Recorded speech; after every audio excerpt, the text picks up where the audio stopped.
नमस्कार, आप देख रहे हैं सिटी पोस्ट। मैं हूं अभिषेक मिश्रा। चुनावी साल में राजनीति की गर्माहट बढ़ जाती है, यह सियासत की तय रवायत है।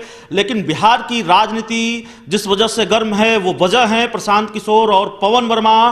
कभी इन दोनों के बयानों की वजह से बिहार की सियासत गर्मा रही है, तो कभी इन दोनों की वजह से बिहार की सियासत गर्मा रही है। आज इन दोनों के बयानों की वजह से नहीं, आज इन दोनों पर बयानों की वजह से सियासत गर्माई हुई है।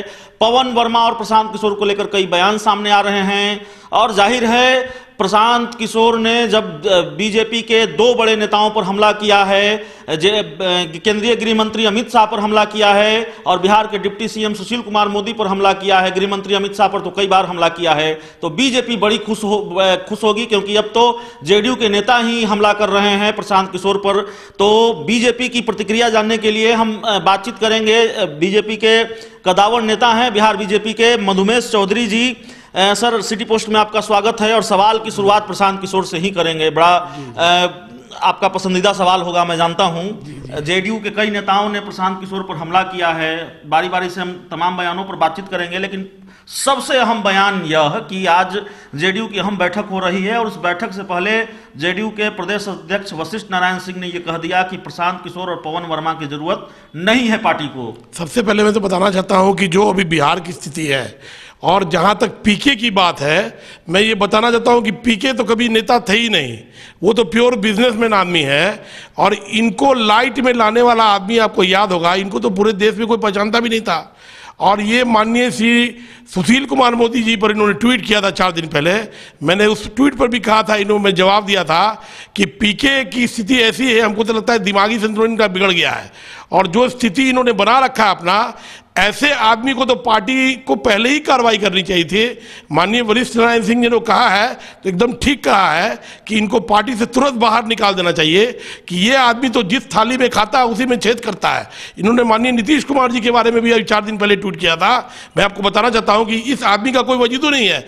आप देख लीजिए कि दिल्ली में माननीय नीतीश कुमार जी के खिलाफ में एबीवी का प्रचार कर रहा है और बंगाल में देखिए बीजेपी के अगेंस्ट में ममता बनर्जी का प्रचार कर रहा है। इसका क्या मतलब है कि आप पार्टी में रहते हो और पैसा के लिए जब आप बिक गए तो आपका क्या अस्तित्व रहता है। लेकिन जेडीयू की ओर से जो जेडीयू के राष्ट्रीय अध्यक्ष हैं सीएम नीतीश कुमार का बयान प्रशांत किशोर के खिलाफ नहीं आया है। उन्होंने कुछ नहीं कहा है प्रशांत किशोर पर। नहीं, प्रशांत किशोर के खिलाफ नहीं बोला, लेकिन प्रशांत किशोर तो ट्वीट किया है नीतीश कुमार के भी अगेंस्ट में। मैं बताना चाहता हूं कि बिहार की जो स्थिति है, अभी ऐसी स्थिति हो गई है कि जो अब देखिए जेडीयू के भी नेता लोग बोल रहे हैं, और ये तो बोलना ही था।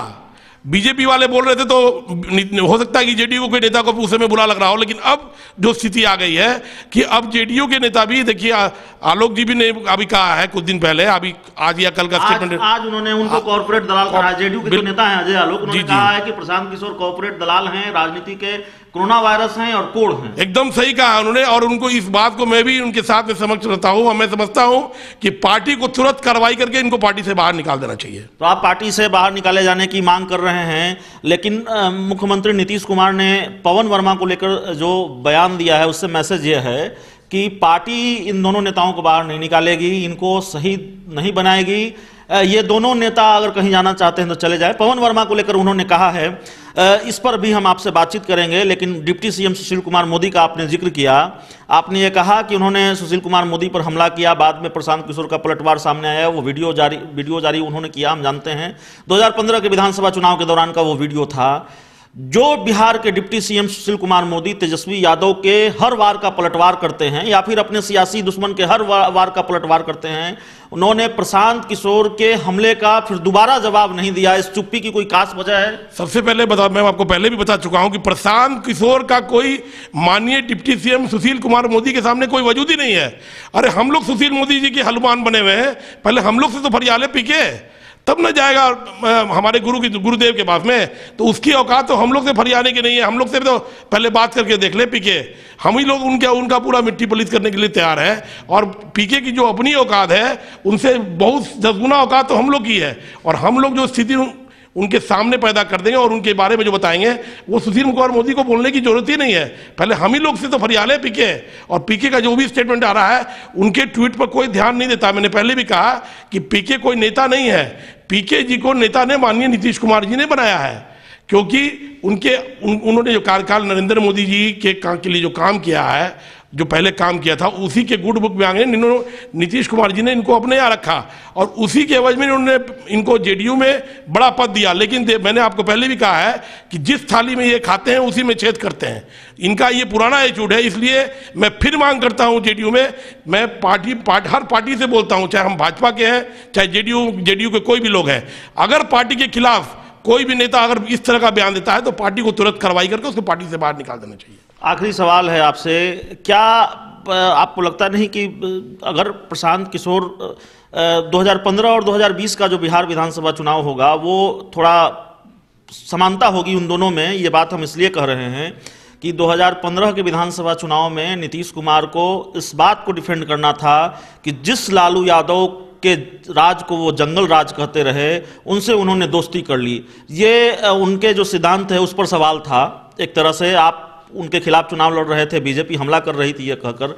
2020 का विधानसभा चुनाव इस मायने में थोड़ा समान है 2015 से, इस बार भी उनको सफाई देनी होगी। उनकी विचारधारा को लेकर सवाल उठा रहा है विपक्ष और ये कह रहा है कि उन्होंने बीजेपी के साथ बने रहने के लिए अपने सिद्धांतों से समझौता कर लिया है।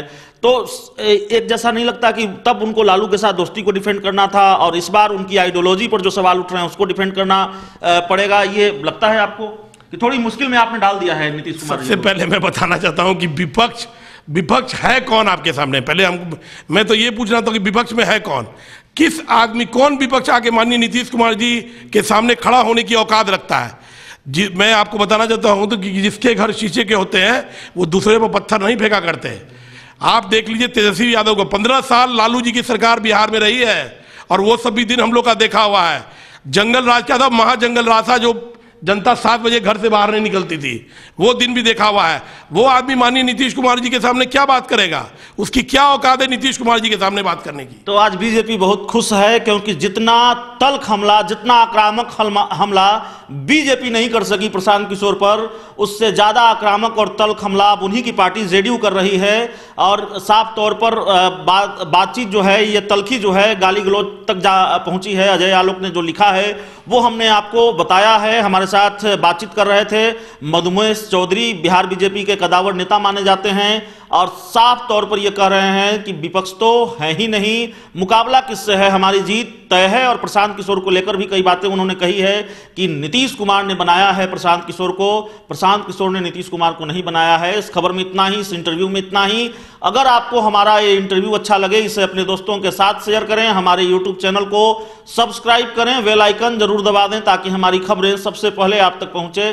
प्यार, समर्थन और सहयोग के लिए बहुत बहुत धन्यवाद।